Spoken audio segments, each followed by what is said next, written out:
talked about kind of as Ed Miliband radical enough. Well, no.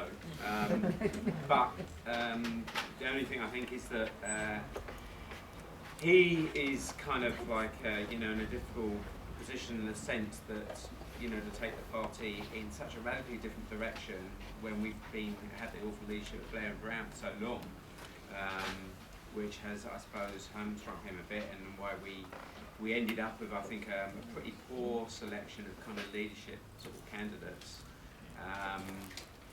who I don't think were much in touch with the grassroots, and we didn't really have people we really felt comfortable that we could vote for and hope that they could take Labour through in a really progressive direction. But I think, to be fair to Ed Miliband, there's some things such as the living wage, some of the moves he's making on rents and the rest of it, and reforming that sector, albeit limited as Jeremy was saying, but still in the right direction. Taxation of higher earners. I think that all these things are moves very much in the right direction, and we have to try and get a Labour government where he can do some of these things and intervene in the markets and show that it can be done, because at the moment the right-wing media is saying, oh, this can't be done, you can't intervene in the housing market, it'll be terrible, no one will want to rent their houses and flats and the rest of it, and we have to get in, and we have to have some progressive changes of which we have to continue fighting for, and which we want to see a Labour government obviously introduce. The other thing I think is, if the more positive policies we get, the better it is to build activism in the party, and we are short of activists, right around the country. And so the more positive messages we get from the party, and then we can promote ourselves, and that we have candidates prepared to go out and be radical, the more people we can bring into the party, and then the more you're able to do in terms of selling the message. So that, I guess, is kind of my thoughts kind of going forward. So it's sort of one of hope. Thank you, Steve. Rob, what would you like to finish?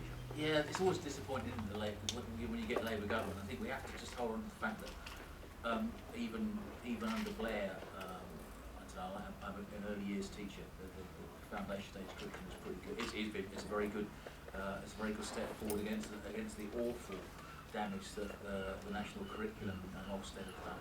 So that's the thing. Was it Richard Neville said that between the Labour and the Tory government there's an inch of difference within that age. Oz could flourish, and that's what I kind of wanted. But I do think it's important that what we do is we put as much pressure on the Labour, and we shame them. I think your point about underpaid workers, like there's nothing better than getting involved in the campaign like that, and then see if anybody shows up. See if anybody shows up on your picket line. See if anybody shows up to join you, because that's what we want, don't we? We want people. I mean, we want politicians who put people first, and who are prepared to get off their boats and turn up to support our actions.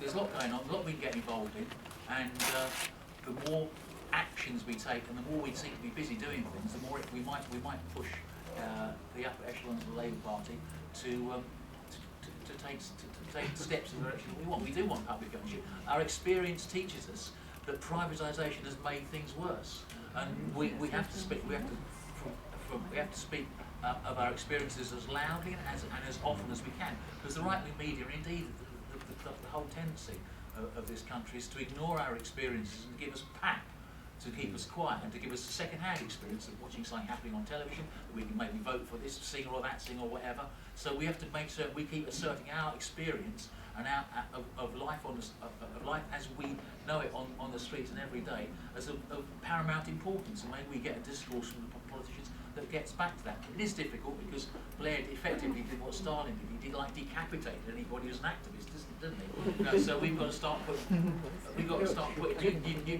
I'm too old for this, but new generations of activists forward. Put people at the centre of things. Privatisation is rubbish. Let's keep saying it's rubbish.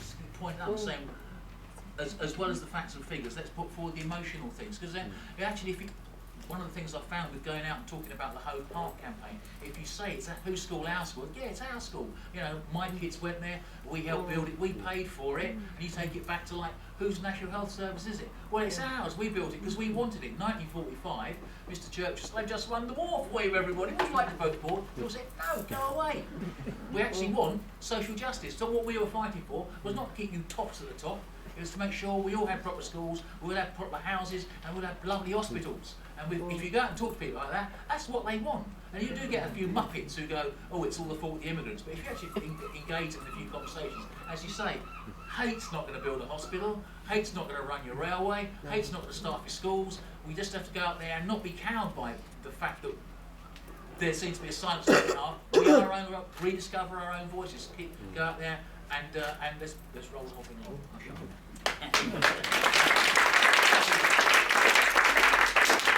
Nancy, as one of those politicians who does stand on people's picket lines, have you got any closing remarks? Yeah. Well, yeah, I mean, I think the policy-making process is kind of both frustrating and fascinating at the same time, isn't it? And as somebody who, for a living, has advised people and has worked on many campaigns to raise awareness of things, you know, it's interesting the extent to which things can be changed just by one or two incidents somehow. So, you know, if you park the Labour Party policy-making process, you know, as people that have gone into, as someone has gone in to see ministers to persuade them of an argument, you know, they're swayed by different things. It could be public pressure, it could be just one story like Mrs. Duffy type stuff, look at the media still that creative. And you know, the science of it, I guess, is to try and work out what's going to press the right buttons to make that happen. So I'm not sure it's a question of has Ed moved left enough. Is Ed painting a vision that people want to vote for? You know, I accept not everyone's going to be of my politics. I'm not sure it's ever going to be left-wing enough for me that we're going to share the resources enough. There's a lot of people with a lot of money out there. They don't want to share it. Let's be quite clear. They don't want to share it because that means they're going to lose something. And our job is to try and work out how we get some of that wealth back to redistribute in a way that is acceptable to the majority of the population. And I think what we saw when we suggested, I think it was changes to the inheritance tax or social care, they got labelled as the death tax, was very quickly someone else can make that an unacceptable policy. So the trick is, how do you, from the start, make your policy something that everybody can want to vote for? And I think that's a difficult one to call. I think you have to be pragmatic, sometimes you have to do it in incremental steps. But ultimately what you have to do is get that big vision out there quite quickly in a way that people say, that is an end goal, is something we want for. I want my mum to be looked after in her old age in dignity. And then you've got to work out how you can persuade people that we get an acceptable financing mechanism for that. And I think we have always struggled as the Labour Party with talking about raising taxes like it's something dirty. But I think when we did it, and I'm struggling now, someone's going to remind me, I think it's for New Deal or for the NHS, we put 1% on the national insurance, didn't we? Yeah, in the NHS. That was okay. That went down without a murmur. So we can do it if we pitch it in the right way. And I think there is an art to doing that. And what I'm not seeing at the moment is us working out, firstly painting that vision, and then working out how we can make the steps to get there acceptable enough for people to vote for us. And I think the only thing I agree with that Chris Leslie's article was this idea of short-termism he talked about. It's very difficult sometimes to achieve those things in the short-term cycle you have. And I think there was a panic with the Labour government in its first term back in '97. It became about second term rather than what is our long-term vision for the future. And I hope this time round, if we get in, we will try and achieve things over the long term that we can embed in society that don't compromise on that quite so much. And I think what we notice about the media, because there's been a few references to right-wing media, is they can't resist our stories forever. And I saw it over childcare. I was branded as somebody who was encouraging baby farms by the Daily Mail when I worked at Daycare Trust, because we dared to suggest that we open up affordable childcare to 2-year-olds. Okay, so I got letters, hate mail, and it was in the Daily Mail, you know, you're encouraging baby farming, which is quite something. But I think the other thing is we saw it also with Bob. Now, sometimes I can find it hard to get into certain local media, but the day that Bob died, I got calls, 3 times in the space of half an hour. They were relentless in their pursuit of me to make a comment about Bob Crow because it suited their positioning of me as a kind of militant trade unionist. And it is quite interesting how they operate. Other times, you know, the fire cut story goes on page 17 of one of the local papers, but they put an article on page 3 with a great big picture, because we stood on the corner of the street opposite where we should be standing. And there is an agenda there sometimes with the media. But it was interesting about Bob, the extent to which he was vilified in the press. But when he died, within, I don't know, a few hours, all of a sudden, it was okay to say what you think and stand up for what you believe in. They're the kind of people we want at the top of trade unions and in politics. So I think it's there. I think it's about all of us, though, just not giving up, not feeling powerless, believing that we have got rights, exercising those rights, and actually it is okay to make a noise. It is okay for people to go on strike, for people to go and stand on a picket line, for people to demand that they have decent pay conditions. All of that is okay with me. There's nothing wrong about that, but it has been painted for a long time now as something dirty by the press. Well, it's not. It's not, because I know, having worked in a trade union, that if you go on strike, it is an action of last resort, and you have exhausted every other single option before you get to that point. And I think it's time that we started talking about trade unions and stuff in a more positive way. And to start that off, on the 6th and 7th of June, we have Labour Young Trade Unionists coming down to Brighton, Kent Town to help us in our campaign. So we're going to work together as a Labour movement, go out door knocking, and we've got a campaign we're going to launch on next Saturday in one of the poorest areas of the constituency, up in North Beverley. You would all be very welcome to join us in that. And I think, by working with that group of young people, I hope that we grow them, and I hope what we see coming through is a new generation actually say it's okay to stand up for our rights and to go out there and ask for what we want. Thank you.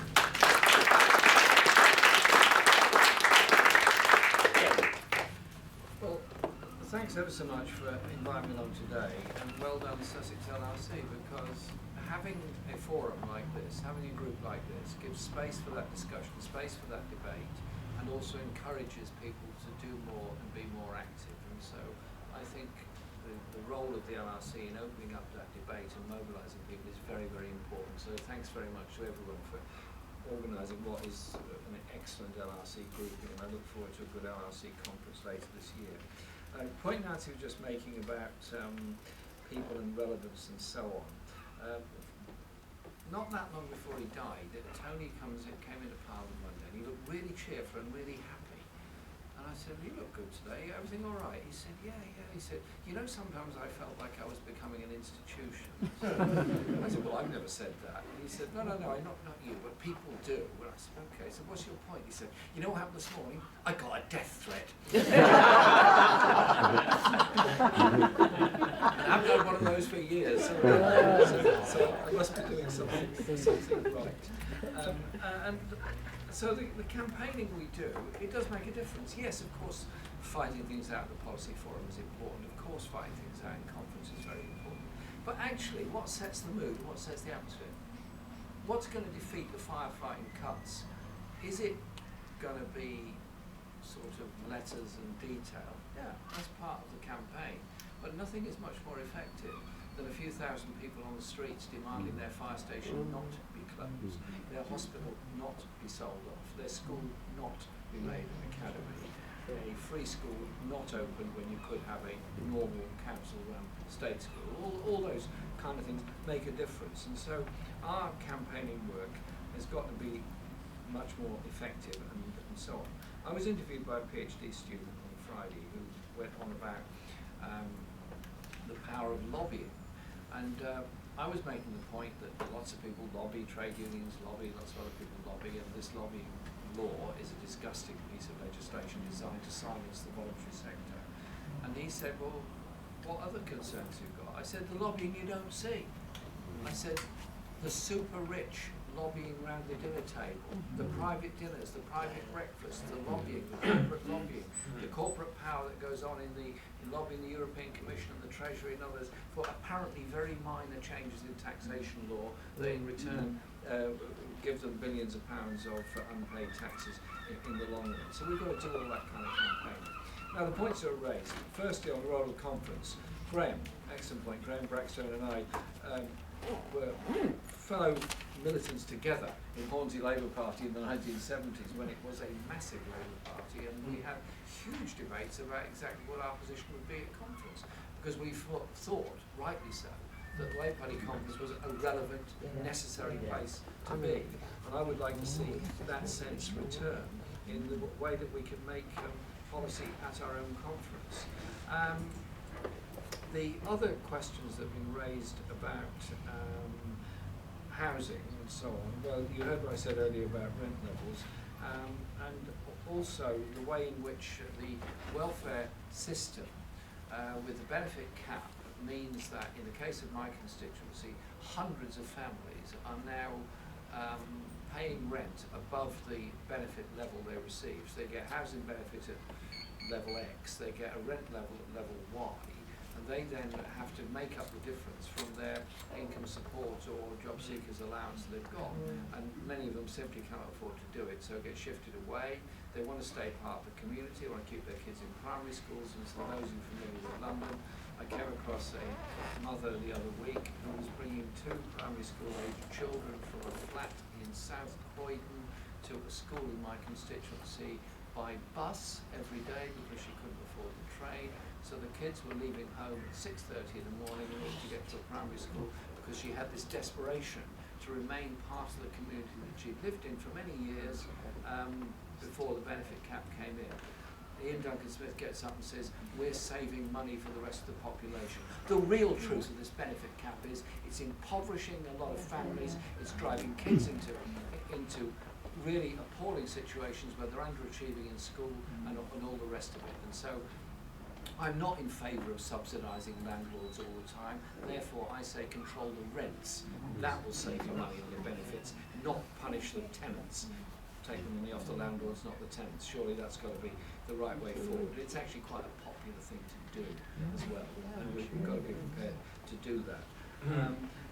The last point I just make is this: we haven't talked very much about the wider international issues that come up today, but the next Labour government in 2016 is going to be faced with a decision about renewal of the Trident nuclear missile system or not.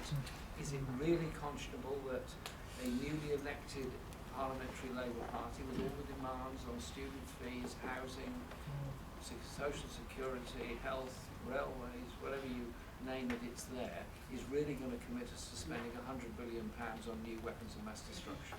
Well, Nancy and I certainly won't be part of any coalition that's going to spend money on weapons of mass destruction. We've got to fight that thing through now, and CND are organising a major lobby of Parliament in a couple of weeks' time. The dates are well out there. Make sure you're part of that lobby and give every MP a really hard time about the real costs of nuclear weapons in comparison to the needs of health and education and social security. I think that's enough from me. Thanks ever so much for inviting me today.